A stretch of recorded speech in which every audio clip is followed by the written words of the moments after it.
कृष्ण गोविंद हरे मुरारे, हे नाथ नारायण वासुदेव। हरे कृष्णा।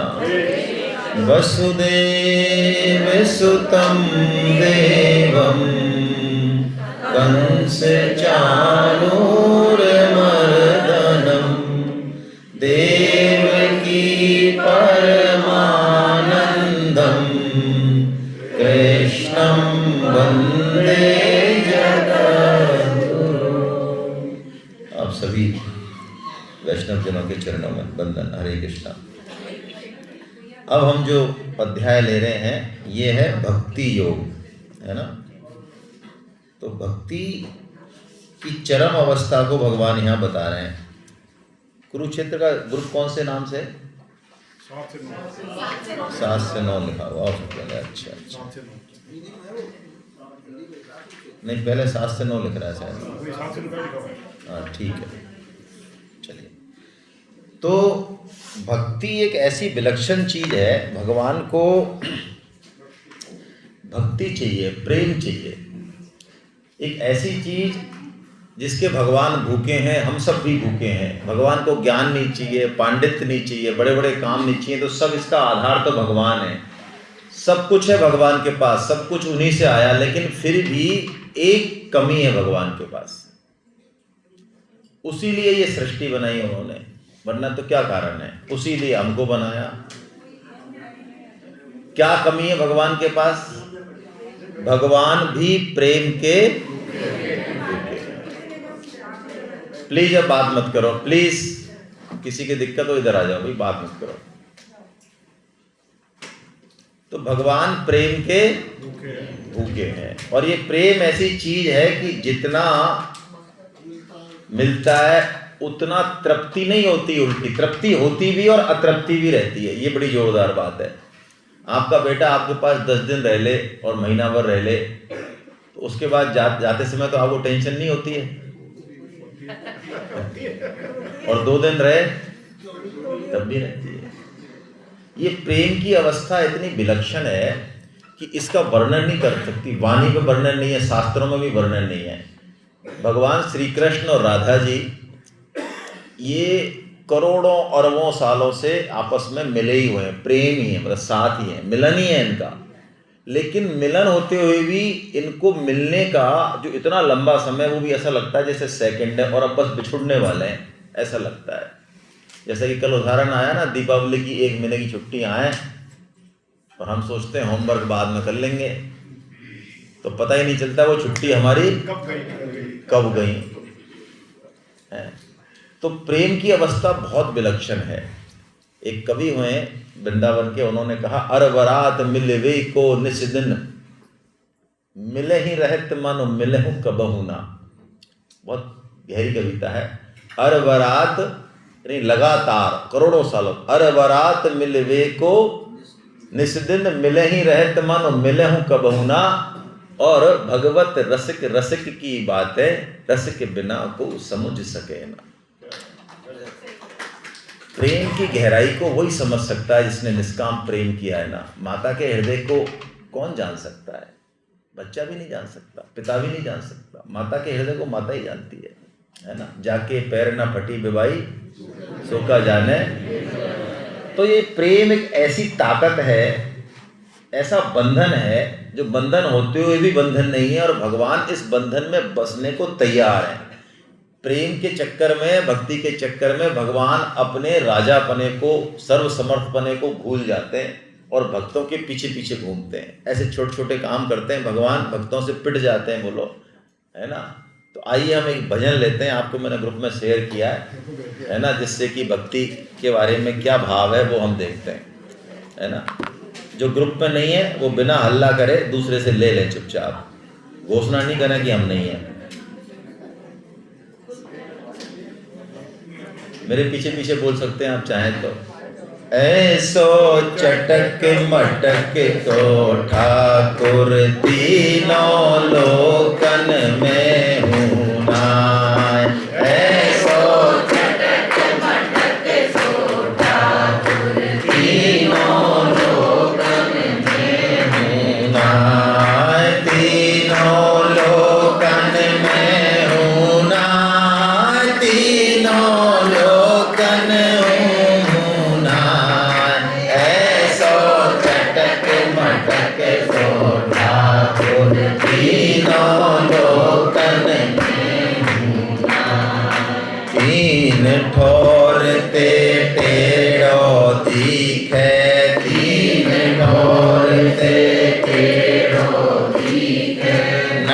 नटखट की छलगत यह सीख है, नटखट की छलगत यह सीख है। टेढ़े नैन चलावे तीखे, टेढ़े नैन चलावे तीखे। सब देवन को देव दाऊ ये ब्रज में घेरे गाय। ऐसो चटक मटक को ठाकुर तीनों लोकन में हूँ नाथ। ऐसो चटक मटक को ठाकुर तीनों लोकन में हूँ नाथ। ब्रह्मा मोह कियो पछतायो, ब्रह्मा मोह कियो पछतायो। दर्शन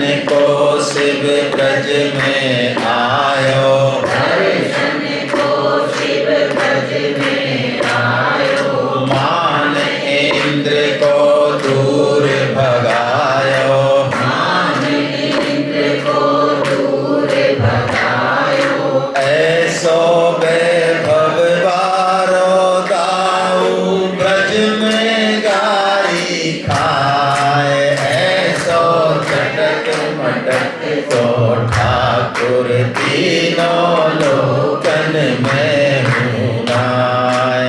ऐसो चटक मटक को ठाकुर तीनों लोकन में। आपको पता है नहीं घटना, ब्रह्मा जी ने भगवान के, पता है भागवत में घटना आती, भगवान दूसरे की झूठन खा रहे हैं तो ब्रह्मा जी को मोह हो गया कि ये झूठन खा रहे हैं, बताओ दूसरे से मुंह से लेके दही को, वो मन सुखा के दही से खा रहे हैं। तो ब्रह्मा जी ने क्या किया, गायों को हर लिया, फिर सखाओं को हर लिया। तो भगवान खुद ही तो गाय बन गए, खुद ही सखा बन गए। ब्रह्मा जी की हालत खराब हो गई। ब्रह्मा जी ने भागवतम में 42 श्लोकों में स्तुति करी है कृष्ण की, तब भी भगवान राजी नहीं हुए, कुछ भी नहीं बोले कि तेरे को माफ किया, तू जा या क्या, कुछ नहीं बोले, चुपचाप रहे। ब्रह्मा जी अपने आप ही नमस्कार करके चली गए। क्यों? उनको हाँ भक्तों से विलग कराया भगवान को, है ना। इंद्र का भी मान कराया, मान गिरा दिया। ऐसे भगवान भी जो है जब सखाओं के साथ खेलते हैं तो सखा उनको जातवार कर देते हैं, क्योंकि ठाकुर जी की आदत है बेईमानी करने की। ठाकुर जी क्या है, दूसरे से तो दब ले लेते हैं, उसकी पीठ पर चढ़ जाते हैं और उसको घुमा लाते हैं, तो वहां तक जाए और खुद हार जाए। और जब नंबर आया खुद का कि खुद को छुड़ाना है पीठ पे, तो ठाकुर जी जो नियम करते हैं कि नहीं ये नियम गलत था और ऐसा था और मैं नहीं दूँ ऐसे करते हैं, नाटक करते हैं। तो सखा रोमंटी खाते हैं, तो सखा गुस्सा हो जाते हैं, वो कहते हैं इसको जातवार कर दो, इससे कोई मत बोलो। ये कोई नंद का छोरा है तो कोई खुदा है क्या, ये कोई हमारे क्या कर रहा है, ये हमको कोई रोटी दे रहा है, क्या कर रहा है, बाहर निकालो इसके संग, ना कोई खोलो ना कोई बोलो, कुछ मत करो, जात बाहर इसको, है ना। तो ठाकुर जी टुकुर टुकुर देखते हैं, आके में थोड़ी सहलाते, भैया लो मैं दाब भी देता हूँ, मैं घोड़ा ही बनता हूँ, मैं गधा ही बनता हूँ। मजा आता है ठाकुर जी को, है। ऐसो चटक मटक सो ठाकुर तीनों लोकन में हूँ नाय। ऐसो चटक मटक सो ठाकुर तीनों लोकन में हूँ नाय।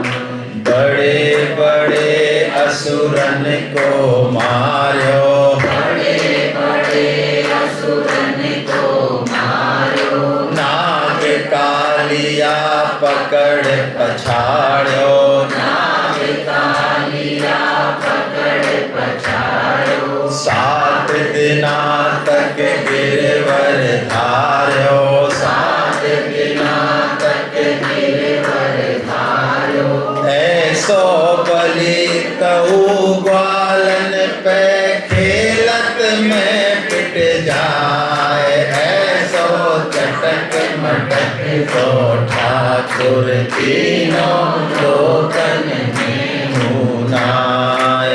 ऐसो चटक मटक सो ठाकुर तीनों लोकन में हूँ नाय। तीनों लोकन में हूँ नाय, तीनों लोकन में हूँ नाय। ऐसो चटक मटक सो ठाकुर और तीनों लोकन में हरे कृष्णा। तो भगवान जो है प्रेम के वश में हो जाते हैं। भगवान भक्ति का मतलब यही है, ये भक्ति योग जो है ना, यहाँ भगवान ने यही प्रमाणित किया कि बड़ा बड़ा ज्ञान, बड़ा बड़ा पांडित्य भगवान को पसंद वो तो बहुत है, उन्हीं से तो आ ही रहा है। एक प्रेम की कमी है भगवान के पास, प्रेम के भूखे हैं। तो यहाँ अभी हमने जो ये श्लोक पढ़ा कि ऐसे कोई भगवान के लिए कर्म करे, भगवान के परायण हो जाए, भगवान का ही भक्त हो, उसकी आसक्ति भगवान में ही हो और किसी से बैर नहीं रखता हो, तो वो भक्त मुझे ही प्राप्त। तो अर्जुन के मन में ये प्रश्न आया कि ये काम तो निर्गुण निराकार की विधि से भी होते हैं और सगुण साकार की विधि से भी, यानी आपको कृष्ण माने, हम मनुष्य शरीर में माने, ऐसे भी होते हैं, और आपको सर्वव्यापक माने, है ना, सर्वनियंता माने, तब भी होते हैं। तो अर्जुन कहते हैं प्रभु ये जो दो रास्ते आपकी तरफ चलने के हैं, सगुण साकार और दोनों ही तरीके से उपासना हो सकती है, तो आपके दोनों में से कौन सा भक्त आपका सर्वश्रेष्ठ उत्तम योग वित्ता कौन है? तेषाम के योग वित्तमा, वित्तमा शब्द है यहाँ, सुपरलेटिव डिग्री है। ये नहीं कह रहे कौन सा योगी ऊंचा है नीचा है, नहीं, सुपरलेटिव, सर्वश्रेष्ठ कौन सा भक्त है आपका, है ना, ये क्वेश्चन है अर्जुन का। तो भगवान जवाब दे देते हैं, तुरंत ही जवाब देते हैं भगवान। लेकिन ये जवाब भगवान जो है बहुत लंबा देने वाले हैं। ये तो दे दिया क्वेश्चन का जवाब तो, लेकिन इसको समझाते हैं भगवान 73 श्लोकों में। कितने श्लोकों में? 73 श्लोक में। इतना भारी प्रश्न है ये, ऐसा भारी प्रश्न गीता में आया नहीं है तो कभी भी। 73 प्रश्न में कुछ श्लोक बोलते हैं भगवान, तो पूरा तो 12वां अध्याय बोलते हैं खुद ही अपने मन से, फिर 13वां अध्याय खुद ही अपने मन से बोलेंगे समझाने के लिए, और 14वां भी लगभग पूरा ही बोल देते हैं 20 श्लोक तक। यानी हमको ये 73 श्लोकों को एक साथ देखेंगे तब इसका मर्म हमको पकड़ में आएगा। इतना भारी प्रश्न है। जवाब तो दे दिया, जवाब तो सिंपल है एकदम। तो क्या जवाब दिया भगवान ने, आइए श्लोक पढ़ते हैं जल्दी से। मय्यावेश मनो ये माम नित्ययुक्ता उपासते श्रद्धया परयोपेतास ते मे युक्ततमा। अर्जुन, मुझ में मन को एकाग्र करके, मय्यावेश, आवेशित करके, आवेशित मतलब खिंच रहा है मन, खिंच रहा है, जा रुक ही नहीं रहा है, खिंच रहा है, ऐसा ऐसा मन हो जाए हमारा, है जैसा कि व्हाट्सएप में खिंचता है।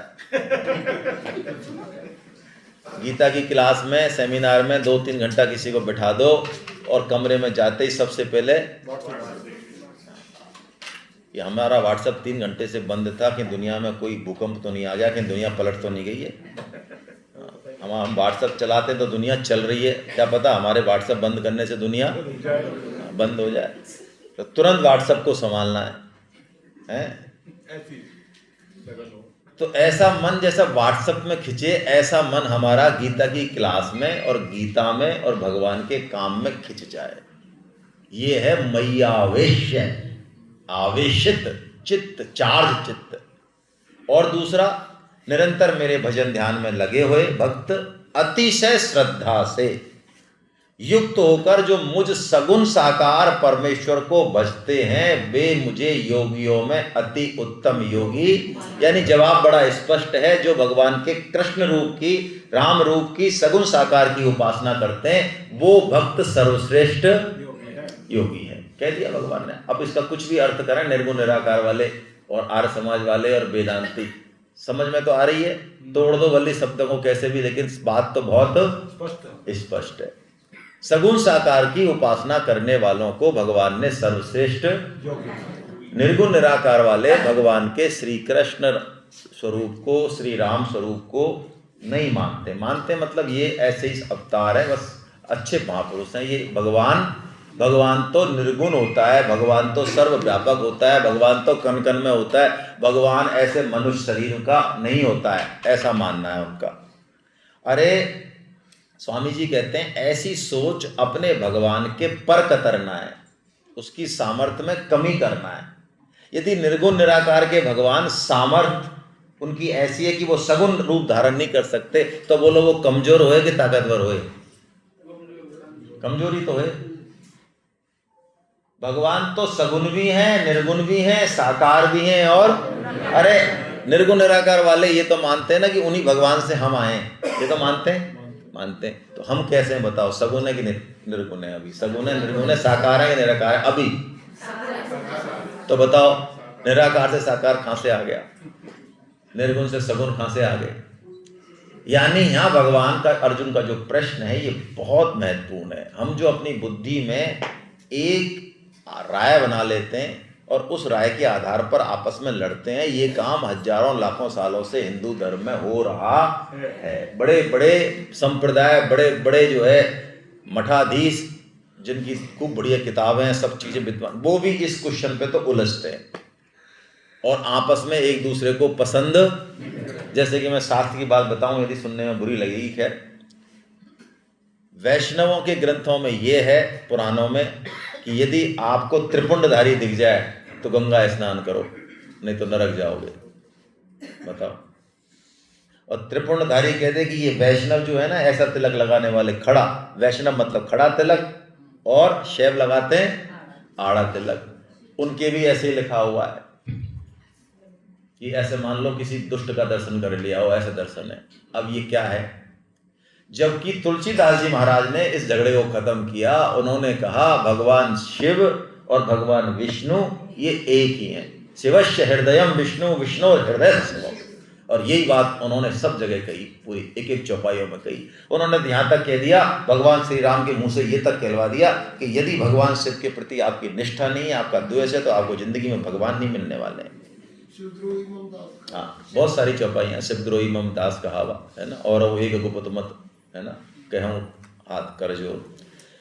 ऐसे ही उन्होंने कहा कि भगवान शिव परम वैष्णव हैं, यानी यदि भगवान विष्णु के भक्तों में वर्णन करें हम, सबसे बड़ा भक्त कौन है, तो भागवतम में भी आया कि भगवान शिव सबसे बढ़िया वैष्णव है, उनसे ऊंचा कोई वैष्णव नहीं है। तो यानी यहाँ पे जो बात आ रही है वो ये आ रही है कि सगुण साकार और निर्गुण निराकार, इन दोनों को भगवान यहाँ क्लब कर रहे हैं। श्रेष्ठ क्यों बताया, वो बात हम आगे करेंगे कि श्रेष्ठ क्यों बताया, सर्वश्रेष्ठ, वो हमारे लिए बताया कि निर्गुण निराकार की साधना हमारे लिए बहुत ज़्यादा कष्टदायक है। ठीक है, बहुत ज़्यादा। अब जैसे हमको यार सेकंड फ्लोर पे आना है, अब कोई पूछे महाराज कैसे जाएं, तो मैं कह दूं आप लिफ्ट से चले जाओ, और कोई दूसरा पूछे जवान सा, है ना, उससे कह दूं मैं सीढ़ी से चला जाए। आएंगे दोनों सेमिनार हॉल में ही, लेकिन उसके लिए सीढ़ी सही है और उसके लिए लिफ्ट सही है। उसकी थोड़ी एक्सरसाइज हो जाएगी, थोड़ा खून का दौरा बढ़ेगा, है ना, बढ़िया फिट रहेगा, सीढ़ियों से आ जाएगा, क्या दिक्कत आ रही है, जवान है एकदम। और मान लो बिल्कुल हाथ पैर ऐसे, अवस्था ऐसी है, उसका खून का दौरा बढ़ा दिया तो ऊपर तो नहीं, वहाँ हॉस्पिटल ले जाने पड़ेगा। तो अब लिफ्ट बढ़िया कि सीढ़ी बढ़िया? दोनों ही बढ़िया है ना, दोनों ही बढ़िया है। हमको जो सूट करे तो हम चुन तो लें रास्ता एक, लेकिन समग्र को समझें। हमारे सनातन धर्म की ये खास बात है यहाँ पे गीता में जो है ना समन्वय किया है कि चुनना तो एक ही पथ है, चुनना एक ही है, दो नहीं चल सकते, एक साथ दो नावों पे सवारी नहीं होगी, चुनना एक ही है, लेकिन समझ जो है हमारी समग्र की होनी चाहिए, है ना। नजरें कमजोर हों बेशक, लेकिन नजरिया दुरुस्त हो तेरा। क्या बात। कोई दिक्कत नहीं है, जैसा चल रहे हैं आड़ा तिरछा बढ़िया है, लेकिन नजरिया अच्छा हो। नजरें कमजोर हो सकती हैं, 6x6 नहीं है, कोई बात नहीं, चश्मा लग रहा है, लेकिन नजरिया, हमारा दृष्टिकोण जो है वो अच्छा हो। यहाँ भगवान उसी दृष्टिकोण की बात कर रहे हैं। सगुण साकार को भगवान ने सर्वश्रेष्ठ बता दिया, लेकिन हाथों हाथ तुरंत जवाब पूरा नहीं है। 3-4 में भगवान ने कहा निर्गुण निराकार वाले भी मुझे ही प्राप्त। तो फिर आप ये कंफ्यूजन क्यों पैदा कर रहे हो हमारे दिमाग में, हैं? हम तो वैसे ही जो है परेशान है, लंच वैसे ही लेट हो गया और आप ऊपर से जो है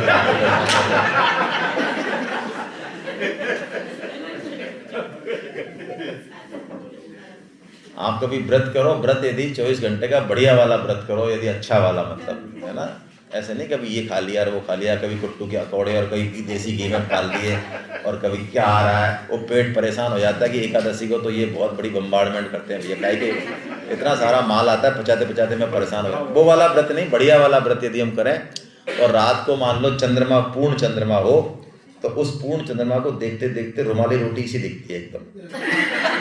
देखना, अरे ये सत्य बात है, आप करके देखना। आपको यदि भूख लग रही होगी जबरदस्ती, तो चंद्रमा को देख के आपको लगेगा रोटी यार ऐसी होती है, गोल गोल। यार 2 दिन हो गए खाए हुए भाई साहब, कब मिलेगी रोटी यार।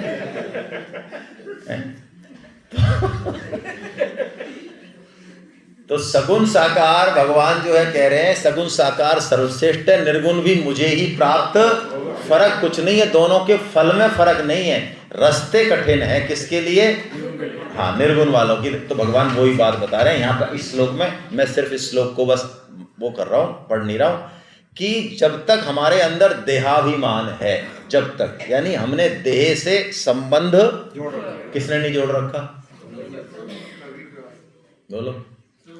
ये परीक्षित थोड़ी है कि 7 दिन तक, जो परीक्षित प्यास के चक्कर में है समीक ऋषि के गले में सांप डाल देते हैं, बोलो प्यास ही तो लग रही थी, वही परीक्षित 7 दिन तक बिना कुछ खाए और पिए, चौथे दिन उनको सुखदेव जी महाराज कहते हैं कि कुछ खा लो कुछ पी लो। परीक्षित, उन्होंने कहा महाराज ये तो आपने कहा है खा लो पी लो, मेरी तो दृष्टि नहीं गई अब तक, क्योंकि आप जो कथा का रस पिला रहे हो इससे मेरी पूरी तृप्ति हो गई, मेरा ध्यान ही नहीं है कि मैंने 4 दिन से कुछ खाया नहीं है, आप कह रहे हो तो मेरी दृष्टि गई है। यही कहा उन्होंने लास्ट में भी, उन्होंने कहा सुखदेव जी महाराज ने, परीक्षित पशु बुद्धिम इमाम जी, तू शरीर है, शरीर तेरा है, इस पशु बुद्धि को तू त्याग दे। त्यागा कि नहीं त्यागा? उन्होंने कहा महाराज त्याग दिया, अब मेरे समझ में आ गया कि मैं ये शरीर नहीं हूं। अब तक्षक आएगा और डसेगा शरीर को, लेकिन मेरे को डस नहीं सकता। तो उन्होंने कहा ठीक है भाई, फिर तो हमने कथा सही सुनाई दे। तो हमारी स्थिति तो ऐसी है नहीं, हमको तो ऐसा लग रहा है आधों को तो नहीं है, ऐसे ही कह रहे हैं। अभी इस लेक्चर के बाद तो खिला ही देंगे नहीं। अभी पीछे से आवाज आ रही कि नहीं नहीं ऐसा नहीं, इतने नहीं है ये तो 1-2 लेक्चर की गड़बड़ी होगी, शाम तक का चक्कर नहीं है, ऐसे क्या खिलाएंगे। थोड़ा सा तुम इस अध्याय को और सुन लो, उसके बाद खिलाएंगे।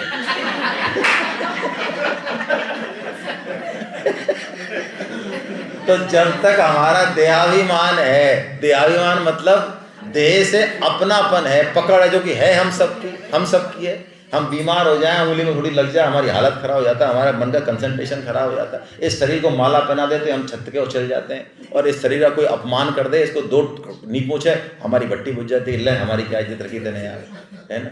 तो हम तो पूरी तरह शरीर पे, तो भगवान ने कहा भैया जो शरीर पे आश्रित है उसके लिए निर्गुण निराकार की साधना लोहे के चने चबाना है। लोहे के चने किसको चबाने? पोपली को। तुम क्या समझ रहे हो? तुम चबाना चाह रहे हो? तुम्हारे तो दांत है, हमारे तुम्हारे तो नहीं, पोपले वालों को चबाने इतना कठिन है। यही उदाहरण है भाई, मैं मन से थोड़ी कह रहा हूँ। संत ज्ञानेश्वर जी ने ज्ञानेश्वरी टीका लिखी है, आप यदि पढ़ोगे तो कम से कम 100 उदाहरण दिए हैं उन्होंने, निर्गुण निराकार कितना कठिन है। मैं 2 उदाहरण बता रहा हूँ। जैसे पोपले मुख वाले को क्या चनावाने पड़े? लोहे के। आकाश को पार करना है, आप क्योंकि चलो हवाई जहाज से सोचता हूँ, हवाई जहाज से भी नहीं हो सकता, रॉकेट से, लेकिन वो कह रहे हैं पैदल चल के। कैसे करना है आकाश को पार? समुद्र को पार करना है कैसे? तैर के। बोलो इतना कठिन है, तो हमको जो कठिन है उस पर हम क्यों जाएं? हम नहीं जाते हैं। तो सगुण साकार इतना सरल क्यों महाराज? उसमें क्या है? तो उसमें देखिए फर्क है। भगवान ने कहा सगुण साकार की सहायता मैं करता हूं। क्यों? वो मेरे पे डिपेंडेंट है, उसकी नहीं करता हूं ऐसा नहीं, उसकी भी तो मैं ही करता हूं, लेकिन वो मेरी जरूरत। सुधीर जी ये सुबह क्लास ले रहे थे, उसमें जो उदाहरण दे रहे थे बड़ा अच्छा लगा मुझे, कि माता जो है बच्चे का सब काम करती है, नहलाती है, धुलाती है, शर्ट के बटन भी लगाती है, उसको आता नहीं, जूते के तस्मे भी बांधती है, लेकिन धीरे धीरे बड़ा हो जाता है, अब मैं करूँगा, मैं लगाऊंगा बटन, मैं ही लगाऊंगा। अब करता है वो जूते के तस्मे, कहता है मैं ही बांधूंगा। तब माता कहती है ले बांध ले बेटा, जब तू कर ही लेगा तो तू बांध ले। और छोटा जिसको ना कुछ आता है ना कुछ पता है, उसके सारे काम। तो सगुण साकार वाला पूरी तरह से भगवान पे, इसका मतलब वो कुछ करना नहीं चाहता है, जानता नहीं, डिपेंड उस पर है वो, और कोई उसका आश्रय। तो भगवान भी उसको उसी हिसाब से, जो माँ पर पूरी तरह डिपेंडेंट है, ऐसे नहीं माँ ने मान लो रोटी नहीं खिलाई, दूध नहीं पिलाया, कपड़े नहीं बदले, तो पता चला खांगे छोटू भाई साहब के पड़ोस से आने के चले गए। वो तो थे तो वो उसमें पालने में थे, लेकिन पालने से लुढ़कते लुढ़कते पड़ोसन के चले गए। उन्होंने कहा हमको आज कुछ नहीं है, मतलब ये बेकार मामला, हम पड़ोसन के जाते हैं। अरे उसको मार दे तो भी वो वहीं रहेगा उसी पालने में। तो जो ऐसा अनन्य आश्रय लेता है भगवान का, भगवान कहते हैं उसकी सारे काम मैं करता हूं। देखो ये चित्र देखो आप, ये डूब रहा है बालक छोटा सा, और भगवान आ गए फटाफट, किस पे बैठ के? गरुड़ पे बैठ के आ गए, और कह रहे हैं ला हाथ दे, हाथ दे, हाथ दे, मैं खींच लूंगा तेरे को, चिंता क्यों करता है तू, मैं हूं ना, मैं हूं ना। बस तो ये बात है, क्या बढ़िया बात है ये है। सगुण साकार वाले भक्त जो है, भगवान ने घोषणा की है उनको जो चाहिए वो मैं सब दे देता हूं। हमको तो यही नहीं पता है हमको कब क्या चाहिए, बताओ पता है क्या? शादी होती है जब पता है कि मेरे को कैसी पत्नी चाहिए, कैसा पति चाहिए, उसको यानी क्या चाहिए पति, और इसको यानी कैसी पत्नी चाहिए, दोनों का मामला पाटिया साफ है। समझाओ, समझ नहीं आती इनको। बोलो इनको होश है क्या चाहिए इनको, जीवन में किस चीज की कितनी इंपॉर्टेंस है, किस गुण की, इनको पता है क्या? इनके तो एक आध दो पैरीमीटर है, उन पे कोला मंडी खानी है इनको। अब बताओ, आज हमारे घर इतने जबरदस्त तरीके से चल रहे हैं, हमारे पुराने बुजुर्गों को देखो, हो सकता है एक लंबा हो, एक छोटा हो, एक काला हो, एक गोरा हो, एक वैसा हो, वैसा हो, लेकिन वो ऐसा बेमेल विवाह भी वो चला आ रहा है लगातार, और उसने एक पीढ़ी दो पीढ़ी तैयार कर दी, संस्कार दे दिए, और अब कंप्यूटर से बिल्कुल मैच करके, सिंक्रोनाइज करके, और पूरा 6-7 महीने टेस्टिंग करके एक दूसरे की, है ना, हाँ, टेस्टिंग करके सारी रिकॉर्ड निकाल के, रिजल्ट निकाल के, और फिर हो रहे हैं। और फिर भी रिजल्ट कितना है? 32। मेरे को बताते हैं लोग कि 32 लोग रोते नहीं है, अब मुच्छा ऊपर ऊपर रखते हैं, सबके घरों में घालमेल है, मुच्छा ऊपर ऊपर है, बस मुच्छा, बाकी सबके घरों में हर दूसरा तीसरा घर परेशान है, तलाक हो रहे हैं, और तलाक नहीं हो रहे तो तलाक की सी स्थितियां हो रही हैं। आविष्ट चित्त बताया ना अभी, चार्ज खिंच रहा है मन, रुक नहीं रहा है। आविष्ट का मतलब है चार्ज हो गया, मतलब भगवान के प्रेम से भगवान का आकर्षण इतना है कि रोके नहीं रुक रहा है मामला, इतना है। जैसे कि माता यशोदा, भगवान का से प्रेम इतना है कि कृष्ण नहीं कहें तब भी भागवतम में लिखा है माता यशोदा के दूध की धारा बहने लग जाती थी। इस तरह से प्रेम, जैसे कृष्ण की याद आती कि मेरा लाला भूखा होगा, कन्हैया भूखा होगा, तो दूध की धारा बहने लगती थी, बाकायदा आंचल गीला हो जाता था यशोदा माँ का। इतना प्रेम है, इतना प्रेम है।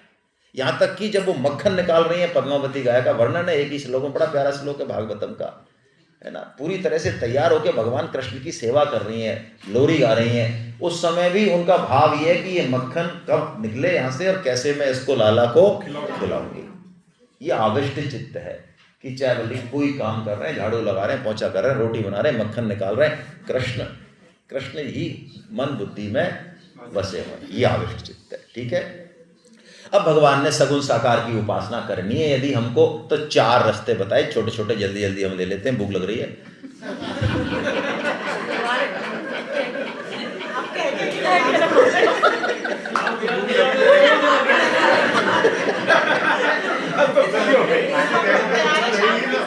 मय्येव मन आधत्तस् मयि बुद्धिं निवेशय निर्विशेष्यसि मय्येव अत ऊर्ध्वं न संशयः। ये पहला मार्ग सबसे बढ़िया है।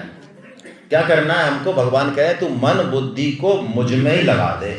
हम यही काम कर रहे हैं भाई। देखो, आपको गीता क्लास समझ में नहीं आए, गीता सेमिनार में भी समझ में नहीं आए, तो इसके बाद क्या करना चाहिए? रूस के बैठना नहीं चाहिए। क्या करना चाहिए? दोबारा तिबारा, जब तक कि मन। अच्छा बताओ, माताएं जो है अपना घर छोड़ के आती हैं, है ना, पुरुष तो बैठे रहते हैं थानेदार की जगह, तो माताएं आती हैं तो वो तो कितना ही बढ़िया पति हो और कितनी बढ़िया ससुराल हो, पहले दिन, दूसरे, तीसरे दिन, 2, 4, 5 दिन, 10 दिन, महीना भर तक उनका मन लगता है क्या? लगता है?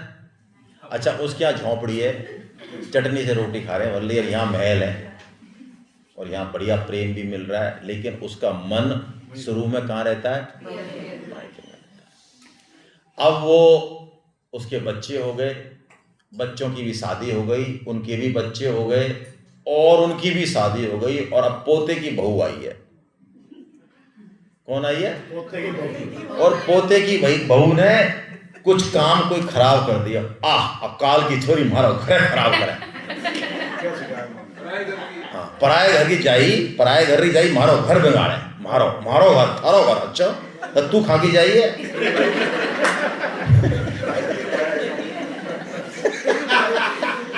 तू यहीं जन्मी है क्या? मतलब अब 50-60 साल में इतना जो है मन लग गया है कि अब ऐसा लगता है कि यही मेरा। तो गीता क्लास में, सेमिनार में, नाम जप में, प्रचार में मन नहीं लगे तो ऐसे नहीं रूस के बैठ जाए, मटक के बैठ जाए, उल्टा बल्कि हमको रहना है, ज़्यादा करना है। तो एक ना एक दिन बहुत जल्दी भगवान की कृपा ऐसी होगी कि हमारा मन। देखो इस सेमिनार में भी कम से कम 8-10 लोग हैं जिन्होंने कम से कम 7-7, 8-8 सेमिनार अटेंड कर रखे हैं। आते हैं वो, हम नहीं बुलाते। आप समझ ना, हम बुलाते हैं, हम नहीं बुलाते। हम तो मना करते हैं। हाँ मैं तो मना करता हूँ। मेरे से कोई पूछा तो मैं तो आने नहीं दूँ, मेरी तो ऐसी है, इसलिए मेरे से पूछते नहीं बट्टे। पुराने वाले तो मेरे से धुन ही नहीं मिलाते हैं मेरे। तो अब आते हैं तो इनको आनंद आता है। अभी मेरे से कह रही थी ये मैडम कि सर मैं 1 साल हो गए, मेरी इतनी तबीयत खराब रही, मैं आ नहीं पाई, मैं इतना मिस कर रही हूँ और अब मैं कल से आई हूँ, मुझे बहुत अच्छा लग रहा है। और ये फैक्ट है, भगवान की वाणी में आपको ऐसे नहीं कह रहा हूँ, भगवान की वाणी को आप अंदर लोगे, सुनोगे ना, आपका शारीरिक, मानसिक है ना, और आपका आध्यात्म सारा कुछ सही रहेगा सिस्टम।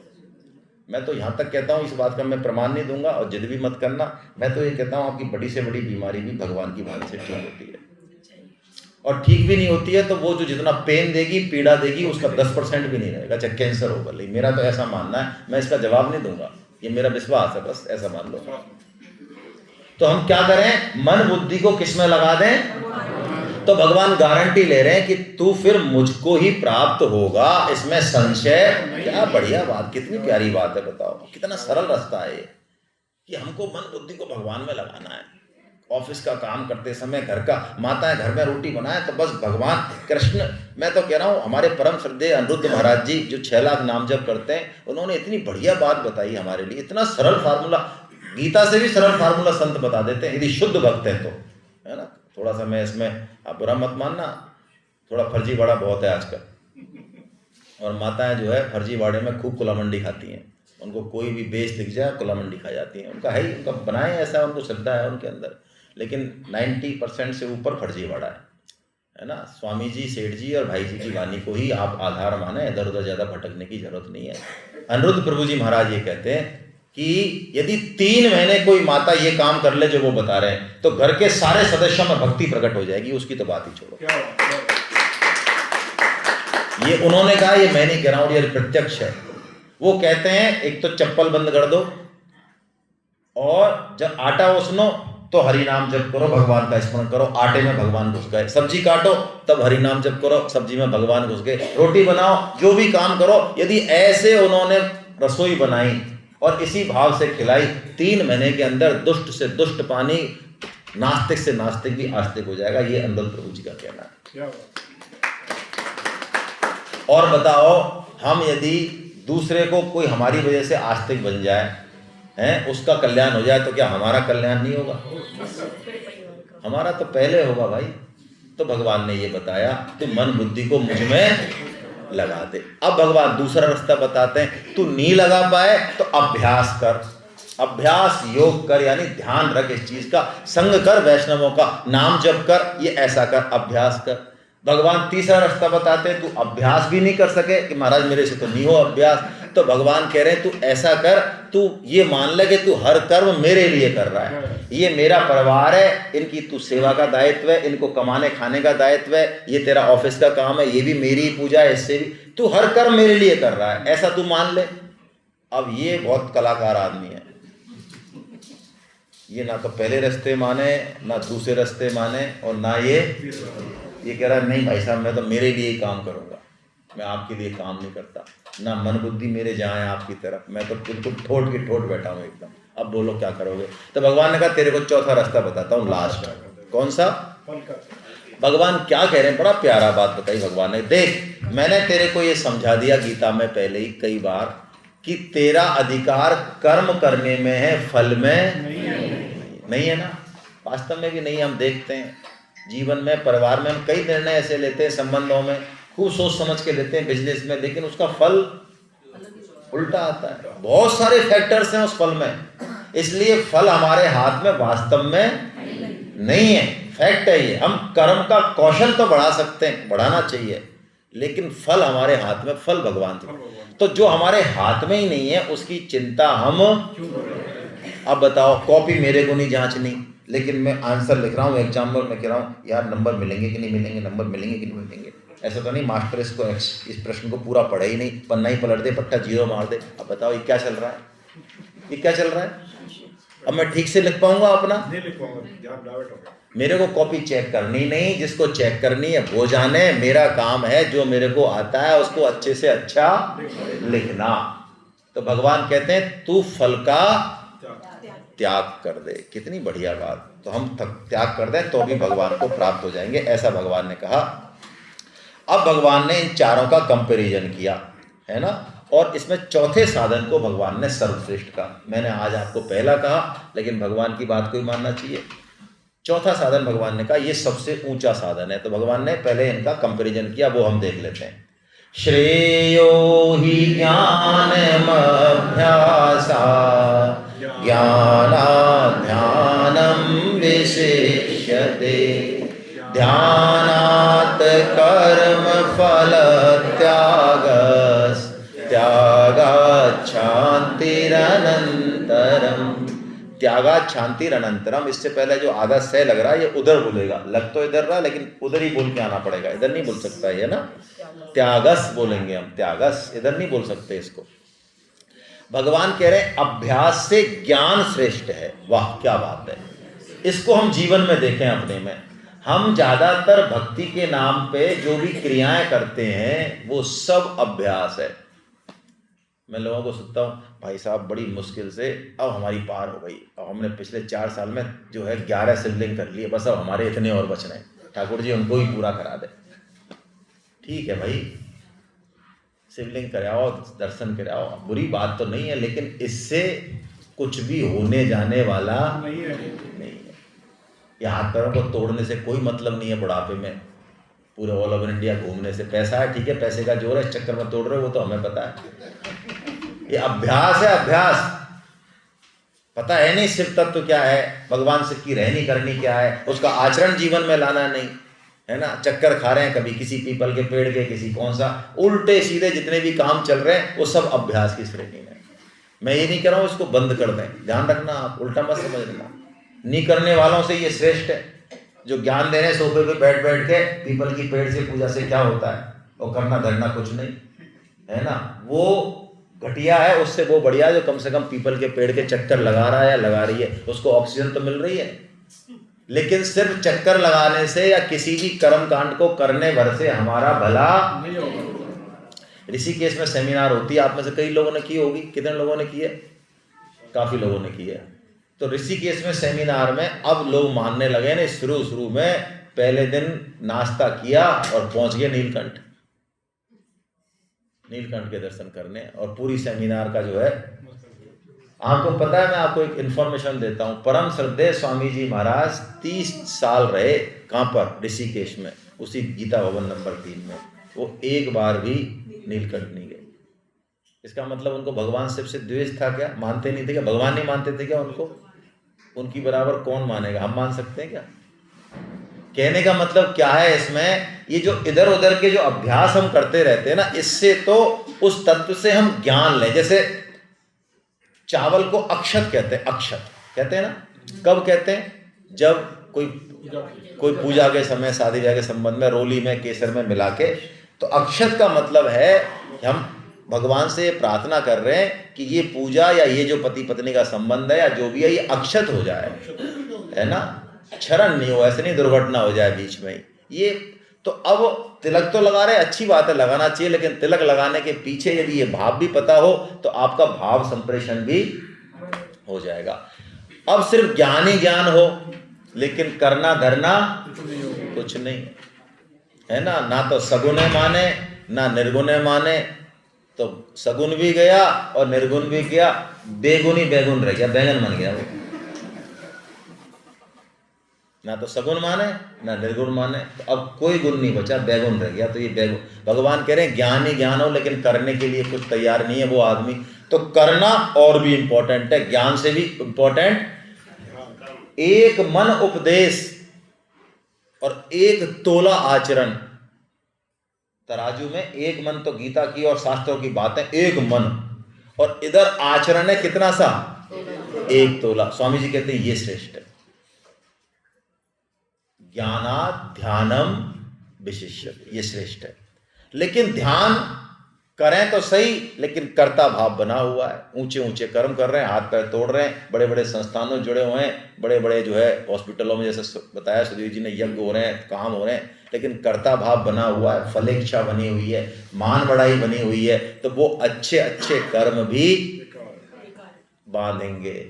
अच्छा बताओ, हम इतने सारे, हमारे घर में 4-5 मेंबर हैं, उनके सबका खाना पीना बनाते नहीं बनाते, सारा काम करते हैं।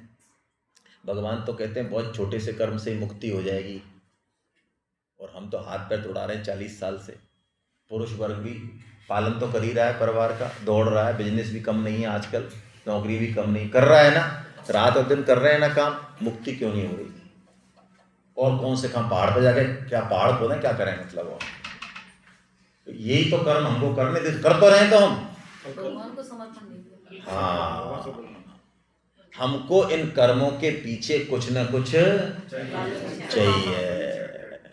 फलेच्छा का त्याग हमने, यदि फलेच्छा का त्याग हो जाए तो कहीं जाने की जरूरत, कोई वेशभूषा धारण करने की जरूरत नहीं है। जिस घर में, जिस सिस्टम में, जिस ऑक्यूपेशन में भगवान ने हमको फिट किया, जिस देश में रखा है, जहां रखा है, वहीं से ही सीधा गोलोक को रास्ता जा रहा है, हमारे घर की छत से जा रहा है सीधा रास्ता। ये गीता की बात है। अब भगवान कह रहे हैं जो इन चारों साधनों में से किसी एक से भी सिद्ध कर लेते हैं, वो सिद्ध बन जाते हैं, बड़े भक्त बन जाते हैं। तो उनके लक्षण बता रहे हैं भगवान, भक्तों के लक्षण, है ना। बहुत सारे लक्षण बताए भगवान ने, 39 लक्षण है, मैं सिर्फ 2-3 लक्षण ले रहा हूँ जल्दी से, है ना। सबसे पहला लक्षण तो बताया भगवान ने कि भगवान को प्राप्त करना है तो किसी भी प्राणियों में द्वेष नहीं होना चाहिए। यदि हमारा, सुधीर जी ने बताया ना, किसी भी एक व्यक्ति से द्वेष, अच्छा द्वेष कहाँ है, द्वेष किससे होगा? जो अमेरिका में रहता है और जिसको हम जानते नहीं है उससे होगा, या जो हमारे घर में रह रहा है? रिश्तेदारी में ऐसा होता है कि 6 महीने में कोई रिश्तेदार आते हैं, अमेरिका से आए, कहाँ से आए, आते हैं, अफसर भी है, मान लो कुछ चीज़ें भी ले आए, उनकी बड़ी इज्जत होती है, 1-2 दिन रुकते हैं वो, और उन पर ऐसे उनको सब घर वाले उनके पीछे लग जाते हैं। और बेचारा जो रात दिन काम आ रहा है वहीं है रिश्तेदार कोई, अब उसके रात दिन आ रहा है तो बर्तन है तो खटकेंगे पटकेंगे भी, 2-4 बात उसके सब नेगेटिव पॉजिटिव हो गई। तो द्वेष किससे है? उससे। वो तो आया VIP की तरह, सारा ट्रीटमेंट लिया और चला गया, ठीक है, कुछ दे गया होगा। तो प्राय द्वेष किससे होता है? जो हमारे इनर सर्किल में है। तो भगवान कह रहे हैं यदि एक भी व्यक्ति से द्वेष है तो भगवत प्राप्ति। अच्छा, द्वेष क्यों होता है? द्वेष होता है हम जिस आदमी से जैसी अपेक्षा करते हैं वो अपेक्षा हमारी पूरी, जैसे मेरे कोई अपेक्षा देवराज जी मेरा सम्मान करें, अब देवराज जी मेरा सम्मान नहीं करें तो बोले मेरे को अच्छा लगेगा कि नहीं लगेगा? नहीं लगेगा। लेकिन यदि मैं इनसे सम्मान पाना चाह रहा हूं तो स्वामी जी कहते हैं जो आदमी सम्मान पाना चाहता है, ये सर्टिफिकेट है कि वो सम्मान के लायक नहीं है। यदि हमको मन में ये है कि लोग हमारी इज्जत करें, हमको सम्मान दें, तो स्वामी जी कह रहे हैं ये पक्का सर्टिफिकेट है कि हम इज्जत के लायक। यदि हम इज्जत के लायक होते तो हमारे दिमाग में ये बात ही नहीं आती कि कोई हमारी इज्जत करे। तो किसी से भी हमारी बात कोई माने चाहे मत माने, सबका अपना अपना स्वभाव है, उस स्वभाव को हम चेंज नहीं कर सकते। किसी से भी द्वेष नहीं करना, चाहे माने चाहे नहीं माने, ठीक है, उसको कह दें जो कहना है, आपका अधिकार है, कहें तो सही। मित्रता हो, दयालु भाव हो, ममता कहीं नहीं हो हमारी, अहंकार भी नहीं हो, सुख दुख की प्राप्ति में सम हो, क्षमाशील हो, सब ये बातें हैं। शरीर को वश में करने वाला हो, दृढ़ निश्चय वाला हो, और मुझ में ही मन बुद्धि अर्पण करने वाला हो, वो भक्त मुझे प्रिय। भगवान ऐसे लक्षण जिसमें है, इनमें से एक एक लक्षण ऐसा है जिसको कि हम अपने जीवन में, अभी तो हमारे में से एक भी लक्षण नहीं है इनमें से। कोई दिख रहा हो तो आप उंगली उठाओ। इतने लक्षण दिख रहे हैं, इनमें से कोई एक उठाओ। सब इसमें तो हम फेल, इसमें तो पास हैं हम, इसमें इस वाले में देखो तो सही, अच्छे से देखो जरा आप। चलो एक में 90% नंबर किसके हैं, चलो बताओ। निरंतर संतुष्ट, जैसा मिला बटमाया जो भीड़ू संतुष्ट। क्षमा, क्षमा क्योंकि सामने वाले ने दिक्कत कर दी, ठीक है, जो भी है, बहू है, सास है, भाई है, अफसर, जो भी, क्षमा हो गया, अंदर से क्षमा हो गया। कोई है सुख दुख में समान नहीं है, शरीर वश में नहीं है। अभी तो इनसे पूछो नीचे बैठे कहाँ का भीतरी है इनके संग, हम तो सोफा पे बैठे। आपके भी समझ में कुछ नहीं आएगी, आप कुर्सियों पे बैठे हो। इनका शरीर कैसा चीत्कार कर रहा है कि महाराज उठाओ यार, कहीं बैठाओ ढंग की जगह। दृढ़ निश्चय बोलो, ऐसा निश्चय। सेमिनार में हम देखते हैं, अभी तो कर नहीं, लेकिन सेमिनार में लोग रोते हैं, और एक तेरी तो प्रसादम आ गया, भगवान ऐसा हो गया। सेमिनार में लोग रोते हैं, मैं मजाक नहीं कर रहा हूँ। इस सेमिनार में तो खैर भगवान ने ऐसा भाव नहीं दिया, लेकिन रोते हैं लोग, रोते हैं लोग, फूट फूट के रोते हैं कि साहब हमें ऐसी बात सुनने को नहीं मिली, हमारी जिंदगी यूं ही गई और हमारी आज आंख खुल गई। अब हम ऐसा रोते हैं, फूट फूट के रोते हैं। मेरा वीडियो बता दूंगा, आपको चाहिए तो वीडियो भेज दूंगा आपको, एक नहीं कई है। और यहाँ से गए और 10-5 दिन बाद मान लो हम उनको फ़ोन भी करें कि भाई साहब वो आपने 4-5 रजिस्ट्रेशन नहीं कही, कौन बोल रहे हैं यार, वो उसमें अच्छा संतोष जी, हाँ नहीं यार आप काम बहुत अच्छा कर रहे हो, करते रहो करते रहो करते रहो। उनको आशीर्वाद मिल जाता है हमको कि आप बहुत अच्छा काम कर रहे हो, करते रहो, और हमको छोड़ दो, हम तो यहीं ही चलेंगे। बोलो रोए यहाँ तो निश्चय दृढ़ नहीं है। गंगा गए गंगाराम और जमुना गए कहीं से। गीता सबकी माता है, जितने भी ऋषि मुनि महर्षि संत हैं उनकी भी माता है गीता। यदि कोई भी कितनी भी बढ़िया बात विश्व में बोले, कोई भी संत बोले जो हो गया है, चाहे होने वाला है, चाहे है, उससे भी बढ़िया बात गीता में है। तो भगवान ने उनको प्रिय बताया। अब अंतिम श्लोक भाई, अब ज्यादा मेरे से लिया नहीं जाएगा।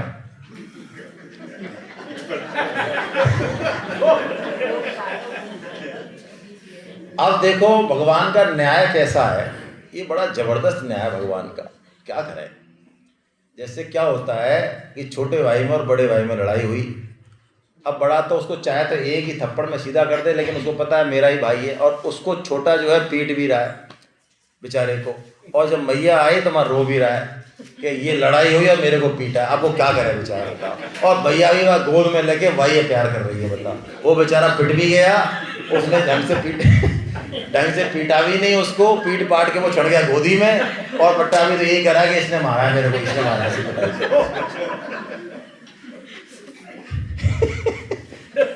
ऐसा ही मेरे को यहाँ लग रहा है भगवान के राज में वास्तव में क्या करें।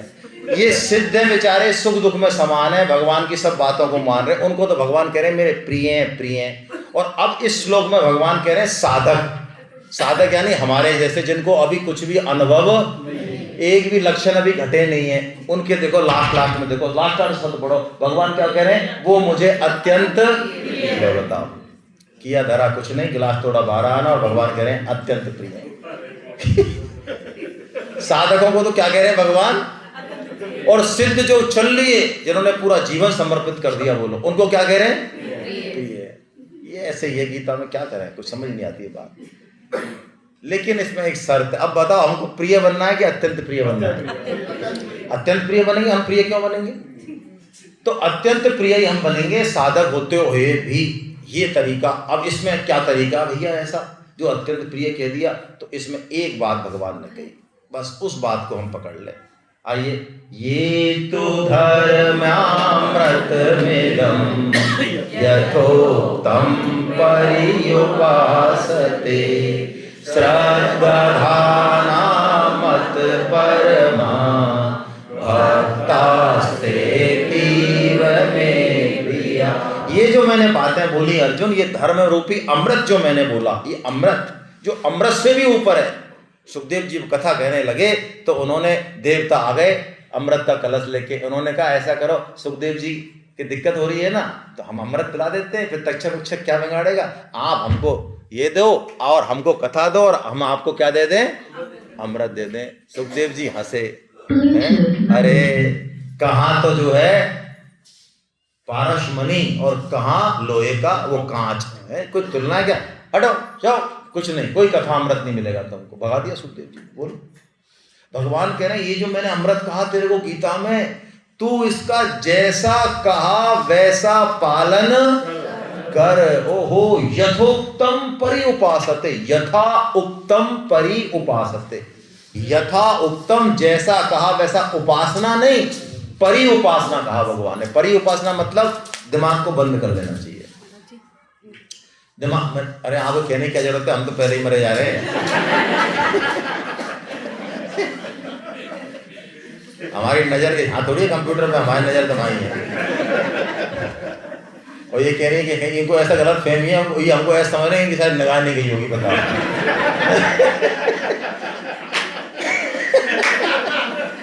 वास्तव में लोग हम जैसे होते हैं ना उससे अच्छा समझते हैं हमको।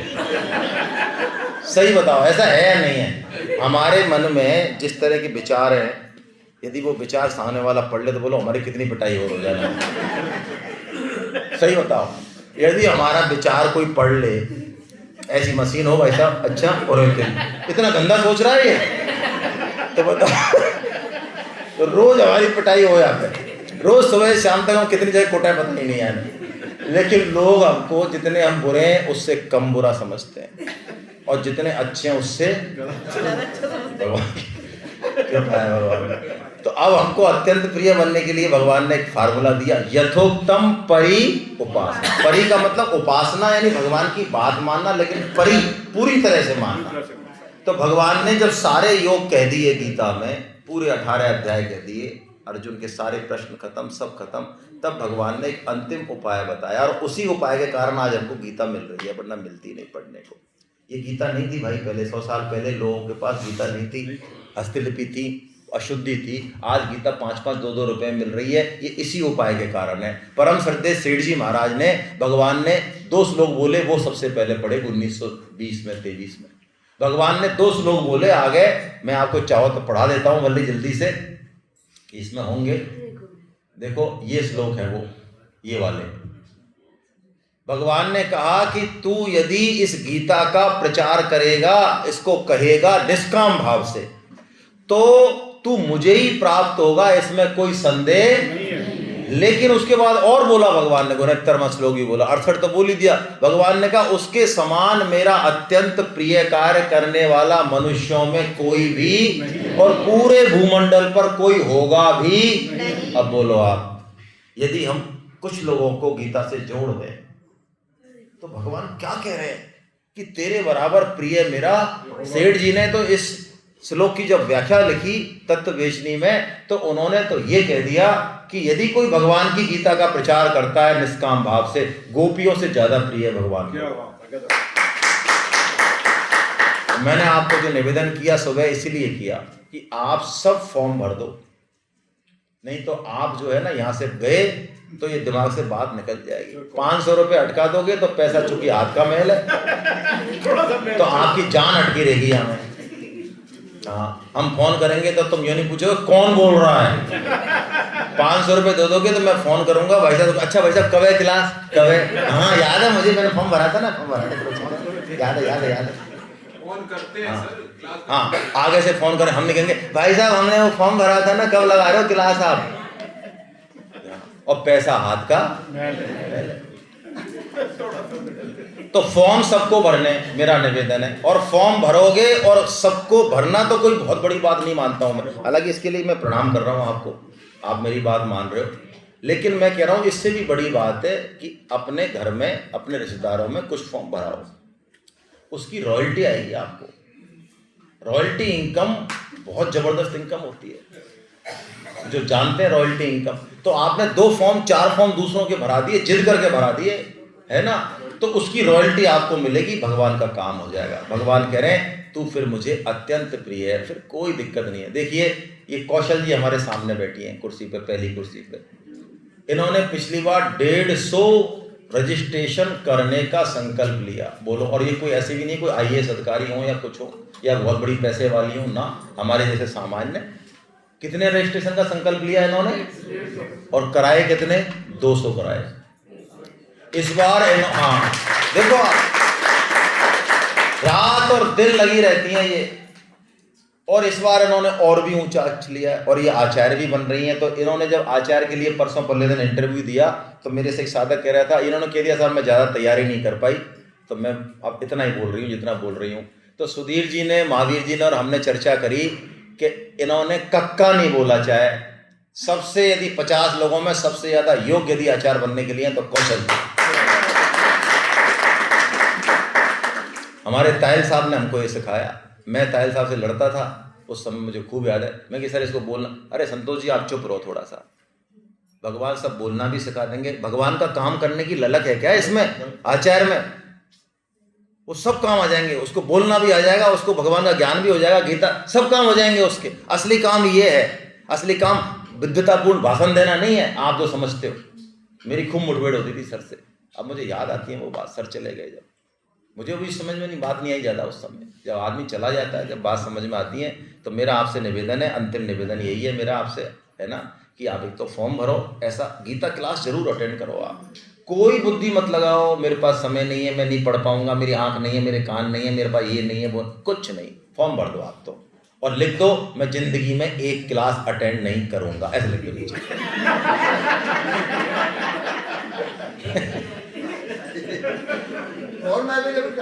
फॉर्म दो भाई, फॉर्म क्यों नहीं दिए बताओ यार, ऐसे आगे से फॉर्म दो ना। कहाँ है फॉर्म?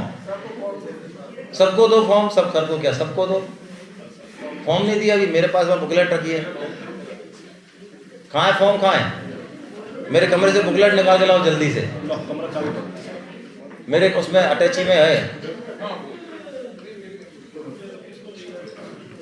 जिनके हो गए सर, जिन्होंने करवा लिए ऑनलाइन। हाँ जिन्होंने करवा लिए कोई दिक्कत नहीं। वैसे देखो जो टेक्निकल हैं, हाँ ये ले लो, इससे ले लो, फॉर्म ले लो फटाफट। जो ऑनलाइन समझते हैं वो ऐप से भी करा सकते हैं, मैं डाल देता हूँ अभी लिंक, है ना। उनको फॉर्म भरने की भी जरूरत नहीं, सीधा करा लें, लेकिन फॉर्म भर दे आप तो कोई दिक्कत नहीं।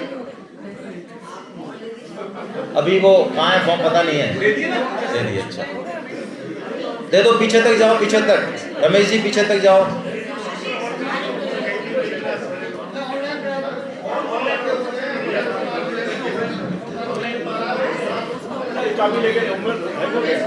नहीं है कह रहे,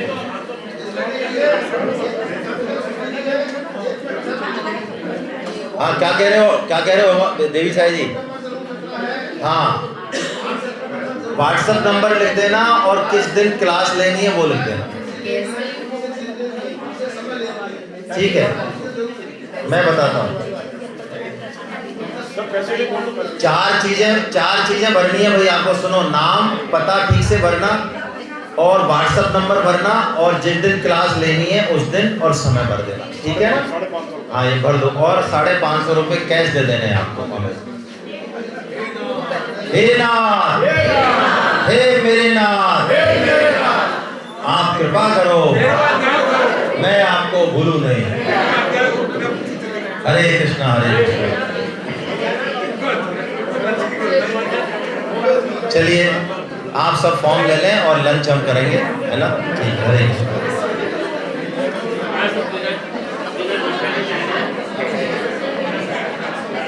ज़्यादा हो जाए।